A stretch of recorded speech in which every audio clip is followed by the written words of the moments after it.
అక్షరాలే ఆయుధంగా, సమానత్వమే లక్ష్యంగా భారతదేశంలో మహిళా విద్యకు కృషి చేసిన శ్రీమతి సావిత్రిబాయి పూలే చిత్రపటానికి విజయవాడలో ఘన నివాళులు అర్పించిన వైఎస్ఆర్ కాంగ్రెస్ పార్టీ చేతివృత్తుల విభాగం రాష్ట్ర అధ్యక్షులు తోలేటి శ్రీకాంత్ మరియు ఈ కార్యక్రమంలో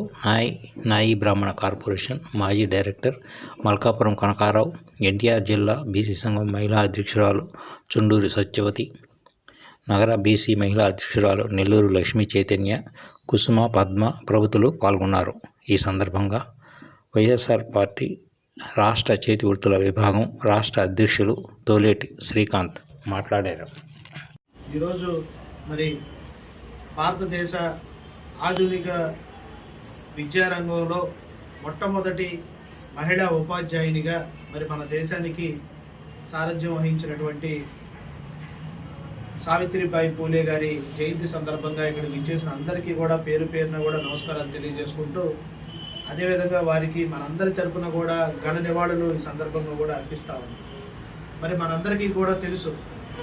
నిమ్న జాతుల యొక్క అభ్యున్నత కోసం కృషి చేసినటువంటి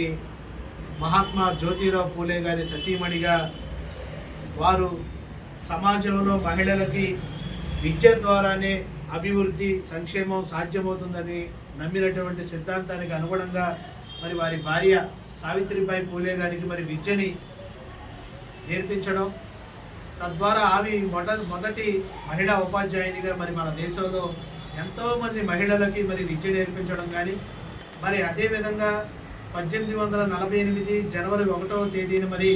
మన భారతదేశంలోని పూణేలో మొట్టమొదటి మహిళా విద్యాలయాన్ని కూడా నెలకొల్పినటువంటి మహనీయురాలు శ్రీ సావిత్రిబాయి పూలే గారు. మరి ఆ దంపతులు ఇద్దరు కూడా ఒకటే నమ్మారు, అక్షరాలనే ఆయుధంగా చేసుకొని, చదువునే మన లక్ష్యంగా చేసుకొని ఎవరైతే ఉంటారో వారికి మంచి భవిష్యత్తు ఉంటుంది దేశంలో అని చెప్పి నమ్మినటువంటి మొట్టమొదటి మన బలహీన వర్గాల ఆశా జ్యోతులు వారిద్దరూ కూడా. మన పిల్లలకి విద్య, మనం మన పిల్లలకి ఆస్తిపాస్తులు ఇచ్చినా ఇవ్వకపోయినా ఒక మంచి విద్యను కానీ మనం ఇవ్వగలిగితే వారి బంగారు భవిష్యత్తును వారే నిర్మించుకుంటారనేటువంటి ఒక మంచి సిద్ధాంతాన్ని నమ్మినటువంటి ఒక మహనీయ దంపతులుగా వారు ఈరోజు చరిత్రలో నిలిచిపోయారంటే అతిశయోక్తిగా. మరి మనందరం కూడా వారి యొక్క ఆశయాలని మనందరం కూడా తీసుకొని ముందుకు వెళ్లాల్సినటువంటి అవసరం ఉంది.